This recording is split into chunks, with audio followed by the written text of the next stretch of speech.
What's going on, everyone? My name's Klingstra. Welcome back to another video for the channel, and today we will be, or I am going to be, reviewing the new movie that has just come out in theaters, Spider-Man No Way Home. And I saw it on the Friday night, so the day after it came out, I guess. For those of who had the late night viewing on Thursday, lucky you, I guess. But to start off, the movie was fantastic. I mean, favorite Spider-Man movie of all time, hands down. Although Homecoming is a close second for me. It is the best live action. Well, no, it's the only live action. No, it's the best live action Spidey film. Sorry, I got caught up in what I was gonna say. No, but it's gonna be spoiler free for about the next 50 seconds or so. So the humor was awesome. There were tons of witty jokes that I loved. And then, of course, the plot was brilliantly designed. I didn't have too much problem with anything really in the movie. Of course, Doctor Strange was fantastic in it. I mean, he's pissed off during most of the movie, but I mean, you can see in the trailer when he punches Peter into his astral form, he looks pissed. If you go back to the trailer and see that, he looks absolutely pissed. But okay, now to get into spoiler territory. So, oh, and by the way, enjoy this gameplay of Spider-Man PS4 in the background. Gameplay is gonna be of all four suits seen in the MCU. Not this suits from Far From Home though. But anyways, no Way Home. But okay, so the film starts well, exactly where the last film left off, and it's really good the way it starts off for anyone who didn't see Far From Home. So and how Mysterio dies and all that. We're actually how Mysterio could still be alive. He could have faked his death, but that's besides the point. That's another discussion. But basically, it rehashes what happened at the last one, and then from there, Spidey grabs MJ, and they just swing the heck on out of there. And then probably the coolest reveal. I'm sorry for what I'm gonna say later, but in my opinion, it's the coolest reveal because it was uncertain, whereas the other reveal was kind of somewhat known already. But Charlie Cox was there in the form of Matt Murdock, which was awesome. And he caught a frickin' brick before Peter could react to it. It was awesome. And his response to that was, "Oh, I'm just a good lawyer." But that's awesome. And also in the, I think they timed that out perfectly with the Hawkeye TV show, because, well, spoiler alert, Kingpin is in the Hawkeye TV show, where he's going to be in the next episode on Wednesday. And the producer of the film was very coy with her response when asked if Daredevil was going to be in that next upcoming episode. She said, "Tune in Wednesday." So that to me is a very, very sly yes. Anyways, going on for there, so Matt Murdock is introduced as Charlie Cox, or Charlie Cox is introduced as Matt Murdock. Daredevil's in the MCU now. Awesome. And then from there, Peter gets his charges dismissed. He goes to school. His teachers have built this little shrine for him. It's kind of funny. It's one of the funnier parts of the film. A lot of the film was very serious. It was an emotional roller coaster. So soon after that, Peter goes to Doctor Strange for help to basically, well, you guys saw this in the trailer. He just wants everyone to forget that he is Spider-Man, and then he ends up botching the spell by wanting to include people to remember it. But and then the reason why there was snow in the Sanctum was basically Wong left where I guess it was Doctor Strange. One of them, I can't remember which one, but they left the door open and a blizzard blasted through, so they have snow all over the place now, which is kind of funny. And Peter ends up botching the spell, so that's quite unfortunate.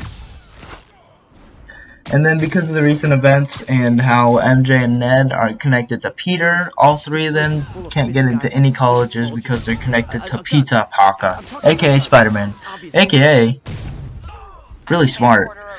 Alright, and then Dr. Peter forgets to call the admissions to have him review, or to ask for a second chance to review his file. And well, Doctor Strange has some things to say about this, because Peter didn't know he could do that. Like, oh man, this is awesome.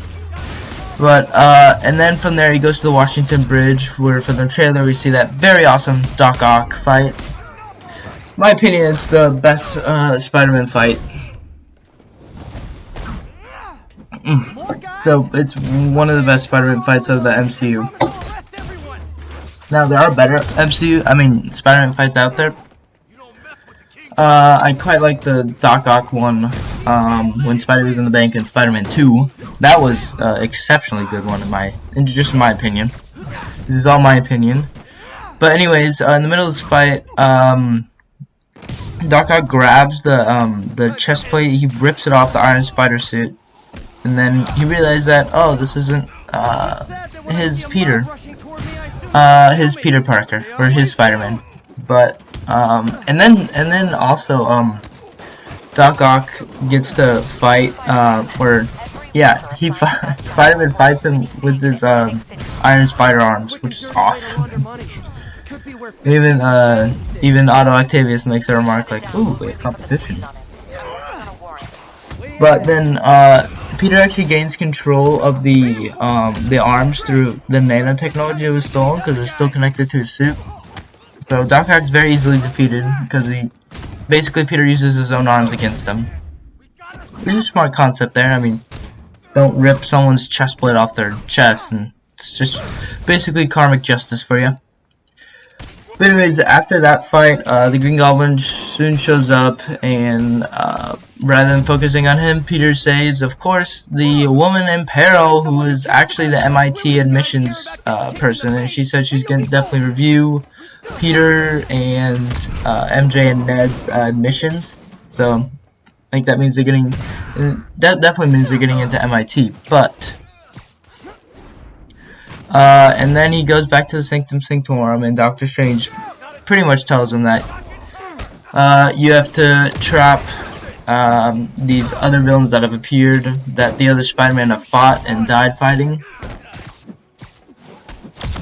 So then he finds where one of them is, and basically the movie hints you to believe it's the Green Goblin, but it's actually Electro and Jamie Foxx. Now he does show up blue for the first part of the film, and then Spider-Man shoots him with the power grid and other stuff, and then he's not blue anymore, which is good. And then he transported him back into the jail that is in the dungeon of the Sanctum Sanctorum. Anyways, so yeah, and then shockingly, Peter, well, not really shockingly, Peter decides to help cure the villains. He thinks that will lead to them to becoming normal again. So he fixes Doc Ock. Well, that's really the only one he fixes, and then Norman gets in the way and kind of ruins everything, and even ends up killing Aunt May. Spoiler alert. Aunt May is dead, and then Peter is missing at that point. So basically, Peter goes missing, and he's basically the whole time he's just mourning over his aunt, and he just goes away to the top of his high school, just on the roof, just sitting there by himself. And well, MJ and Ned are trying to find them, and then earlier in the film, Doctor Strange isn't in the film at this point, because Peter actually manages to successfully trap him in the mirror dimension, which is pretty nice, gotta say. And the fact that Peter used not brute force for his superior strength, but he used his smarts and his knowledge to outwit Doctor Strange in his own mirror dimension is actually awesome. I love that. I want them to do that more. Show that Spider-Man isn't just a brute like the Hulk. Show him that he is actual smarts. Show him that he can use strategy to defeat people. that he has to go up against. Show him that he can overcome adversity with his smarts. That's what I want to see more of. And I love that we got to see it, because he's like, oh, the mirror dimension is basically geometry. I can predict where the shapes are going to be. He does that, and he basically ties up Doctor Strange. Although, I'm a bit mad because Doctor Strange, it's his mirror dimension. He's like, I don't think he should have been trapped as easily, but I am happy that they had Peter use his smarts rather than brute force to do it. And he actually steals his sling ring so he can't get out of the mirror dimension. It's kind of funny. But, and then at that point, so going back to when, that happened earlier in the film, when Peter tries to help the villains become normal again. But, see, what was it? Oh, yeah. They are, so Ned and MJ are trying to find Peter, so Ned puts on the sling ring and goes, help me find, show me where Peter is. And out comes the portal, and lo and behold,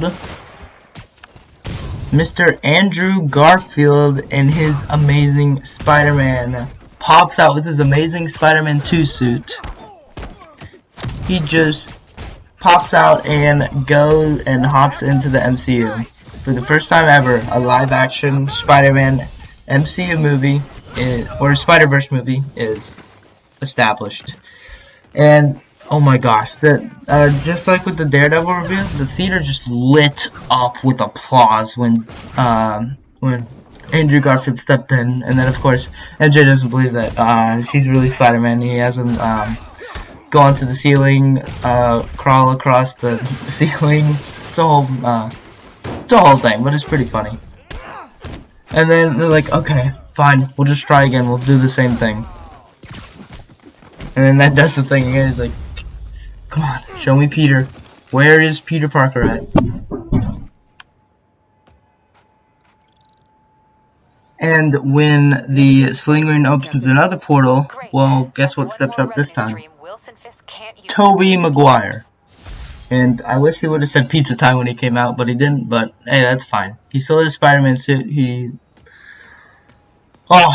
was so good, and the theater once again just lit up like a Christmas lights. I mean, holy smokes! There's so much applause. I mean, I was lucky in the film actually. I had middle theater, back row, in an IMAX theater. I mean, I was super lucky with my tickets, but that's besides the point. So Tobey, yeah. So Tobey and Andrew are now in the MCU, and he realizes, and then they find Peter at the top of the school, because MJ remembers, oh, well, that's probably where to be when he's just trying to get away from everything. And they find them, and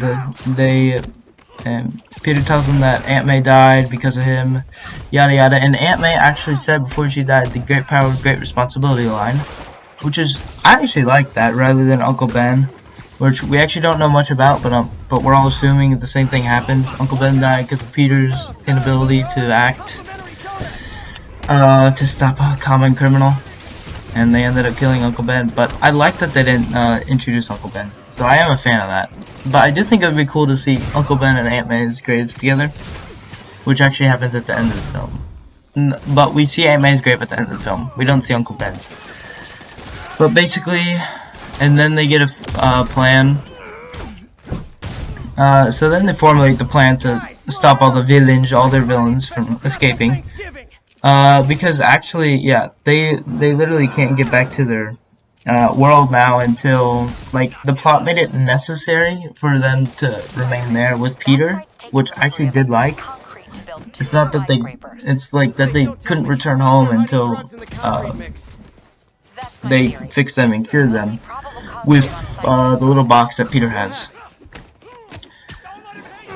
But anyway, so they formulate a plan to stop the cure. Andrew creates a lizard cure, and then Peter and Tobey do the rest. But there was that little banter that we all love and know, now we do, after seeing the film. Tobey Maguire and Andrew basically, and Tom as well. They They just had like a really quick funny banter that the audience wanted if they were in the film, so that was awesome. Oh, this film was so good. I can't stop not talking about it. All right. And then they basically fight on what is the, well, you guys saw on the trailer. It was basically the Statue of Liberty with the Captain America shield. And so they formulate the plan. And then they call themselves Peter 1, Peter 2, and Peter 3. And they all get confused on who's Peter 1, who's Peter 2, and who's Peter 3. And then basically Tom tells them that they will work in a team, but of course the other Spider-Men have never done it for him. Tom's like, oh, I have. I'm part of the Avengers. They're like, that's awesome. What's the Avengers? Oh, that was so funny.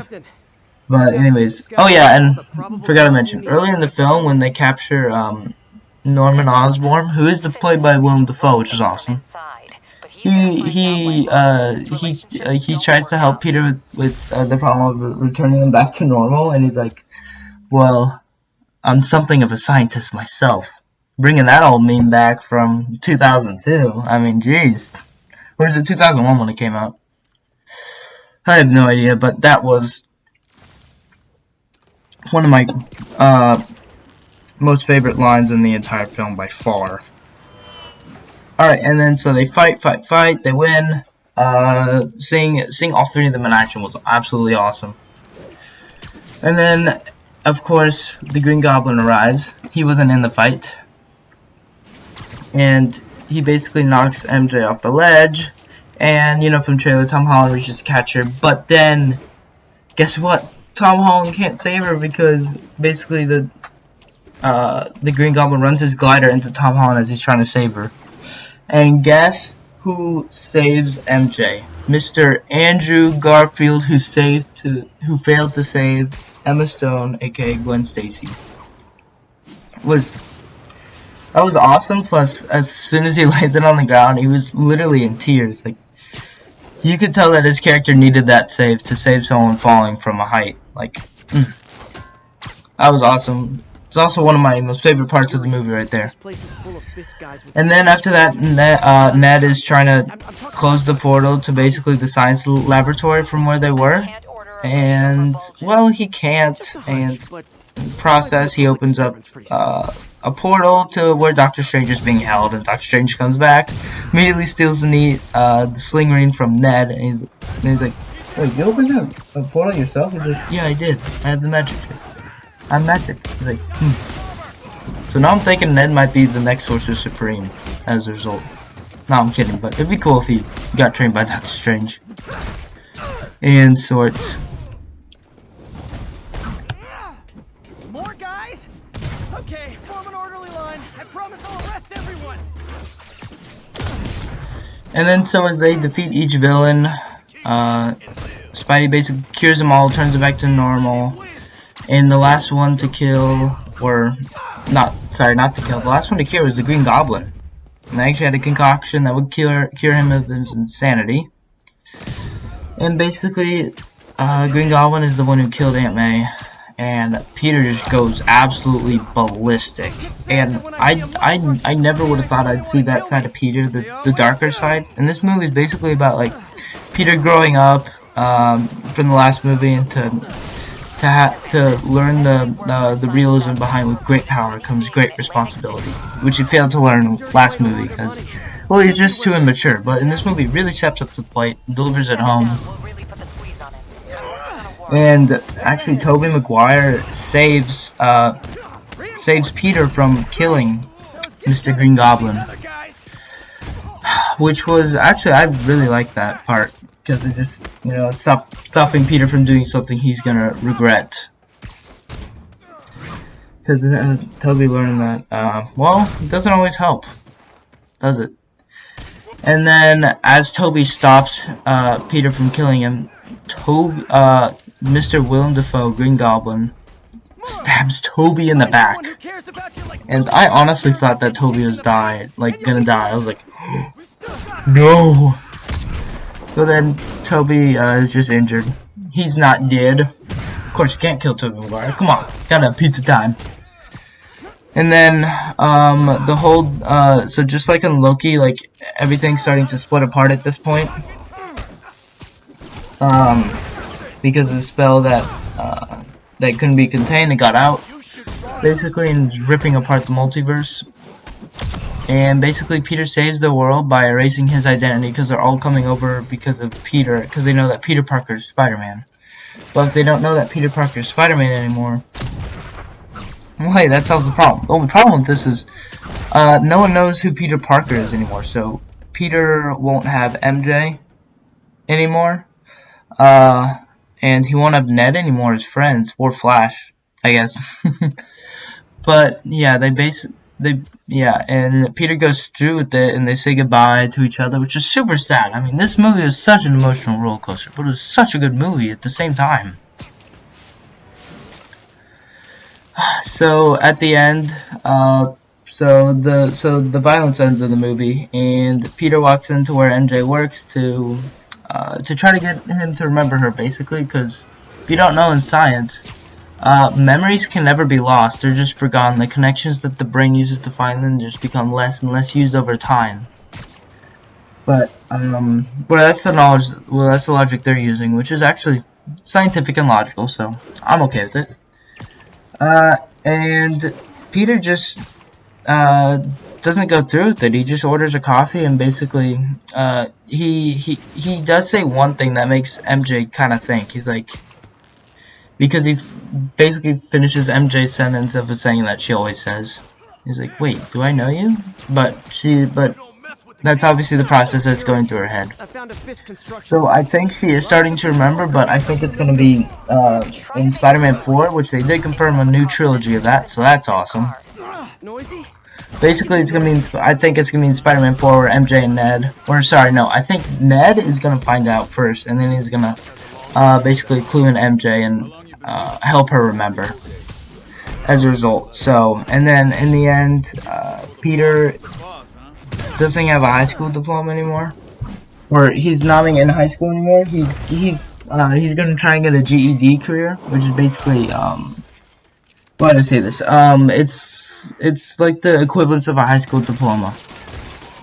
So he's gonna go that route and try to get an MIT with MJ and Ned, and I believe he's gonna go go the slow route and try to get to know each other, blah blah blah, etc etc. And I was actually here. I'll finish telling the story before I have my reaction to the film. And then last but not least, he creates a new suit. And I gotta say, I absolutely love this suit. I love it so much. So it's basically the classic suit that you see in the comics. You got red and blue, but it's not Star Trek. It's just spandex on spandex on spandex.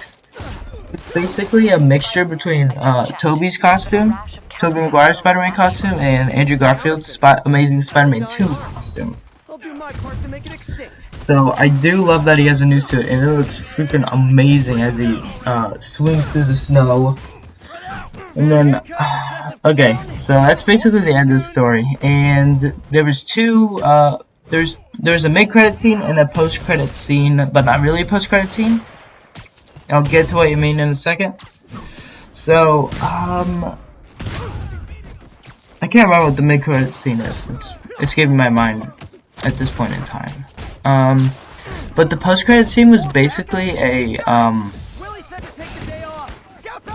it was basically a trailer. Well, it was a trailer for the new Doctor Strange movie, which was awesome. It looks like Nightmare, where Mephisto's gonna be in that. It looks so good. Beauty. What a piece of beauty. I'm trying to remember what the mid-credit scene was. Oh yeah, that's right. That is what the mid-credit scene was. Okay, I remember now. So it's basically Tom Hardy appears. Basically him and Venom. And they actually, well, if you didn't know, in the post-credit scene of Venom Let There Be Carnage, he gets transported, spoiler alert, he gets transported to the MCU, and then he's at this bar, and he gets transported back to his own universe, but an alien symbiote goo of Venom is left behind, which means the door is wide open for Venom to be in the MCU, which is Oh, mwah, beautiful. Absolutely beautiful. I love it. Yeah, that being said, Captain, I've got review, I'm gonna go with, as I said on my Twitter, 11 out of 10. Spider-Man No Way Home. Best Spider-Man movie is, I'm gonna take it in my opinion, the best MCU movie of all time. The best. Better than Avengers Infinity War, better than Avengers Endgame. I actually didn't like Avengers Endgame that too much. One of the few people who liked Infinity War better than Endgame, and I'm one of the few people who actually enjoyed watching Thor: The Dark World. But please let me know in the comment section below what you thought of the film. Please, no spoilers. I know I'm talking spoilers, but no spoilers in the comment section below, at least until it's out on Blu-ray. So, yeah, with that being said, thank you all so much for watching, and I'll see you guys next time. Bye-bye!